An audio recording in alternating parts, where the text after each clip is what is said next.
రెచ్చగొట్టే మాటలు మాట్లాడేవారితో నువ్వు ఖచ్చితంగా ఇలానే ఉండాలి. కష్టాల్లో ఉన్నప్పుడు స్నేహితుల యొక్క మనస్తత్వాలు, అలానే పేదరికంలో ఉన్నప్పుడు బంధువుల యొక్క మనస్తత్వాలు పూర్తిగా బయటపడతాయి. నిజమే కదా. విజయాన్ని చూసి ఎప్పుడూ కూడా మురిసిపోకండి. ఎందుకంటే అది కేవలం తొలి అడుగు మాత్రమే, నీ గమ్యం కాదు కదా. నువ్వు అందరినీ సంతోషపెట్టడం చాలా కష్టంతో కూడుకున్న పని, కానీ నువ్వు అందరితో సంతోషంగా ఉండడం చాలా సులువైన పని అవుతుంది. మీకు కుదిరినప్పుడు కాదు, ఎదుటివారికి అవసరమైనప్పుడు చేస్తేనే దాన్ని సహాయం అంటారు. తొందరపడి కళ్ళతో చూసి నోటితో మాట్లాడేవారికి ఆవేశం ఎక్కువ. మాట్లాడకుండా మనసుతో చూసి మౌనంగా ఉండే వాళ్ళకే కదా ఆలోచన అనేది ఎక్కువ. సహాయం చేసే గుణం ఉన్నవాడు సాకులు వెతకడు. ఏ పరిస్థితిలో ఉన్నా సరే ఖచ్చితంగా తాను సాయం చేసే తీరుతారు. మీకు నోరు ఉంది కదా అని పదే పదే ఎదుటి వాళ్ళు బాధపడేలా మాట్లాడకండి. ఏమో, ఒక్కసారి దూరం అయితే కదా తెలుస్తుంది వారి యొక్క విలువ ఏంటి అనేది. మంచివారికి లభించే మొదటి బహుమానాలు అవమానాలు, అలానే అపనిందలు. సింహం వెనుక ఎన్ని సునకాలు మొరిగినా సింహం విలువ తగ్గదు. అలానే నీ వెనుక ఎంతమంది ఏం చెప్పుకున్నా సరే నీ విలువ కొద్దిగా కూడా తగ్గిపోదు అని మర్చిపోవద్దు. అందమైన వారు నీ అడుగడుగునా ఉంటారు, కానీ అందమైన మనసు ఉన్నవారు మాత్రం చాలా అరుదుగా ఉంటారు అని నువ్వు మర్చిపోకు. కత్తిని ఎంత ప్రేమగా పట్టుకున్నా దానికి రక్తం చిందించడం మాత్రమే తెలుసు. అలానే కొన్ని బంధాలు కూడా అంతే. నువ్వు ఎంతగా ప్రేమించినా సరే వారికి కేవలం ఎదుటి వారిని కష్టపెట్టడమే కదా తెలుసు. అవునా? జీవితం నీకు విజయాలను ఇవ్వదు, కేవలం అవకాశాలను మాత్రమే ఇస్తుంది. ఆ అవకాశాలను విజయాలుగా మార్చుకునే శక్తి పూర్తిగా నీ చేతుల్లోనే ఉంటుంది.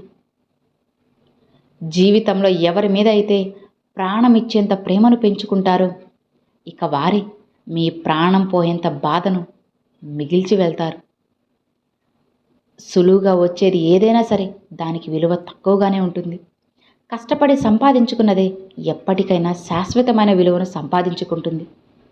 అది బంధమైనా, ధనమైనా, ప్రేమైనా, స్నేహమైనా, అలానే వస్తువైనా సరే కష్టపడితేనే కదా దానికి అర్థం ఉంటుంది. ఇక్కడ ఎవరి జీవితం వారికి గొప్ప, అంతేకాని ఎదుటి వారితో ఊరికే పోల్చి చూసుకొని ఆరాటపడితే కలిగే లాభం మాత్రం పూర్తిగా శూన్యమని నువ్వు మర్చిపోకు. మీరు పట్టుకున్న దాన్ని ఎప్పుడూ విడిచిపెట్టకండి. ఒకవేళ విడిచిపెట్టే ఉద్దేశమే ఉంటే అసలు దాన్ని పట్టుకోకండి. ఒక వ్యక్తి మనసును గాయపరచడానికి ఒక్క క్షణం చాలు, కానీ ఆ గాయపడిన మనసును గెలవాలంటే మాత్రం నీ జీవితకాలం సరిపోదు అని తెలుసుకో. నీ పక్కన ఉన్నప్పుడే పట్టించుకొని వారికి నువ్వు దూరంగా వెళ్తే నీ విలువ తెలుస్తుంది అనుకోవడం పూర్తిగా నీ అమాయకత్వం, మూర్ఖత్వం అవుతుంది.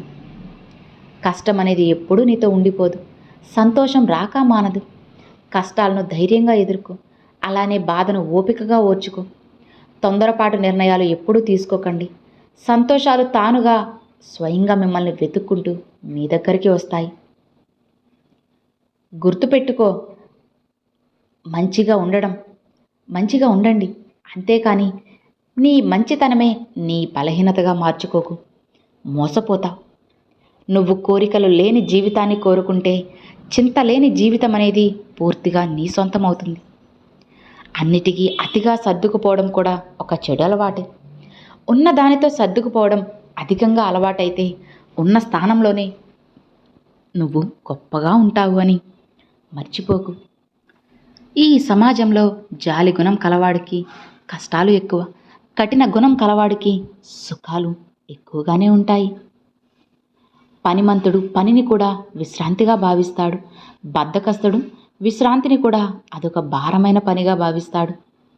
ఇదే వాళ్లకున్న తేడా. ఎవరికి ఎంత చెప్పాలో అంతే చెప్పు. వినలేదా వదిలేసే, వాళ్లే తెలుసుకుంటారు.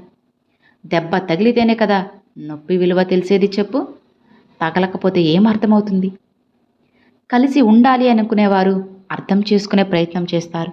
విడిపోవాలనుకునేవారు కేవలం బాధ పెట్టడానికి ప్రయత్నిస్తారు కూడా. నువ్వు ఒకరికి నచ్చాలని ఏం లేదు కదా, నచ్చకపోయినా నష్టం లేదు. మరెవరి కోసమో నీ వ్యక్తిత్వాన్ని చంపుకొని బ్రతకాల్సిన అవసరం అంతకన్నా లేదు అని తెలుసుకో. అర్థమవుతుంది కదా? మీ విలువ తెలియని వారితో ఏం మాట్లాడినా, వారికి ఏం చేసినా కూడా మీకు విలువ ఉండదు. ఒకప్పుడు ఇచ్చిన విలువ ఇప్పుడు ఇవ్వడం లేదంటే వారికి నీతో పూర్తిగా అవసరం తీరిపోయింది అని అర్థం చేసుకో. అవసరం ఉంటే మళ్ళీ వస్తారు. మొదటిసారి ఎవరైనా ప్రయత్నిస్తారు, కానీ ఓడిపోయినా సరే గెలిచే వరకు ప్రయత్నించే వాళ్లే కదా గొప్పవాళ్ళవుతారు. ఇంట్లో డబ్బు లేకపోతే మన ఇంట్లోనే విలువ ఉండదు. అలాంటిది సమాజంలో ఎలా ఉంటుంది చెప్పు? ఒకప్పుడు మనుషుల గుణం చూసి దగ్గరయ్యేవారు, కానీ ఇప్పుడు మాత్రం మనిషి దగ్గర ఉన్న డబ్బులు ఉంటేనే అందరూ దగ్గరమవుతున్నారు, లేదంటే దగ్గర వాళ్ళు కూడా దూరమే. జీవితంలో సుఖంగా ఉండాలంటే 3 విషయాలను గుర్తుపెట్టుకో. జరిగిన దాన్ని మర్చిపో, జరుగుతున్న దాన్ని గమనించాలి. అలానే జరగబోయేదానికి నువ్వు ఖచ్చితంగా సిద్ధంగా ఉండాలి. వీటిని ఎట్టి పరిస్థితుల్లోనూ నువ్వు అస్సలు వదులుకోవద్దు. ఏం జరిగినా ఆలోచిస్తూ అక్కడే ఆగిపోకండి. ఏం జరిగినా అది నీ మంచికే జరుగుతుంది. మీరు గతంలో ఆగిపోకండి, ఎందుకంటే కాలం అనేది ఎప్పుడూ కూడా సాగిపోతూనే కదా ఉంటుంది. నువ్వు చేసే పని నీకు ఇష్టమైనదైతే సాధ్యమైనంత ఎక్కువగా కష్టపడండి. ఎందుకంటే నేటి నీ ఇష్టం ఖచ్చితంగా రేపటి నీ ఆనందానికి పునాది అవుతుంది. చాలా గొప్పగా విజయం నీ సొంతమవుతుంది. కష్టపడడం తప్పు కాదు, కష్టాన్ని ఇష్టపడకపోవడమే తప్పు. ఇష్టపడి ప్రేమిస్తే సాధించలేనిదంటూ ఈ లోకంలో ఏదీ ఉండదు. నువ్వు తప్పును కప్పిపుచ్చుకునే ప్రయత్నం చేస్తే అది మరింత పెద్ద ఆపదను నీకు తెచ్చిపెడుతుంది. మనం లక్ష్యం కోసం అలు పెరగకుండా శ్రమిస్తే ఈరోజు కాకపోయినా రేపైనా మనకి తప్పకుండా విజయం దక్కే తీరుతుంది. అస్సలు నిరాశపడకు.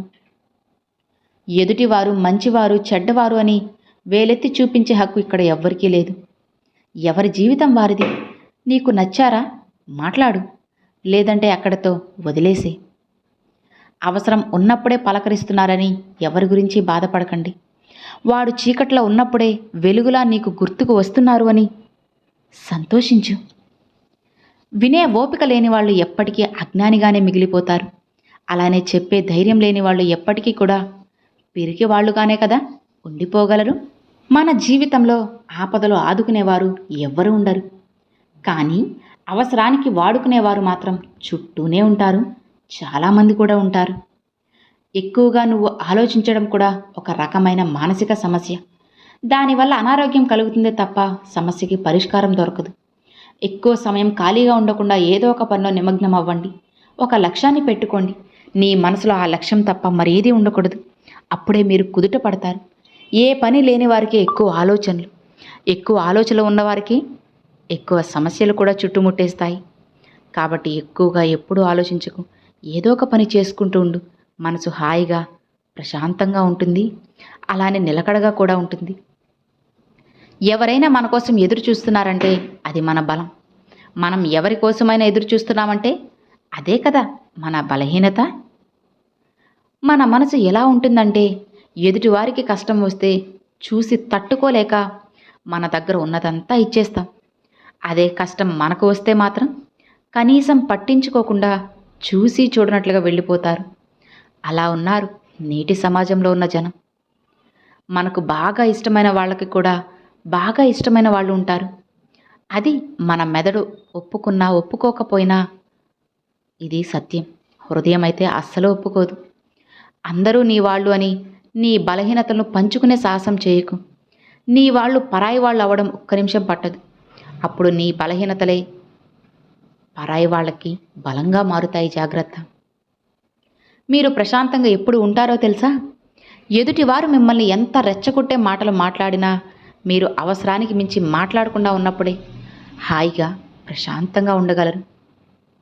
ప్రశాంతంగా ఉన్నప్పుడే ఎవరితో ఎలా మాట్లాడాలో ఏం మాట్లాడాలో కూడా అర్థమవుతుంది. అవసరం మనల్ని బలహీనలు చేస్తుంది. ఎందుకంటే పగవాడు అని తెలిసినా కూడా పలకరించు అని అవసరం చెప్తూ ఉంటుంది. ఎందుకంటే అవసరం మనది కదా, ఎలా అయినా మాట్లాడిస్తుంది. నవ్వుకి ఉండే విలువ బాధకి ఉండదు. డబ్బుకి ఉండే విలువ గుణంకి ఉండదు. అబద్ధానికి ఉండే విలువ నిజానికి ఎక్కడుంది చెప్పు? ఆలోచిస్తే నీకే సమాధానం దొరుకుతుంది. కాస్త ప్రశాంతంగా మనసు పెట్టి ఆలోచించు. అన్నిటికీ ఖచ్చితంగా దారి అనేది కనపడుతుంది. అర్థమైంది కదా? Thanks for watching friends.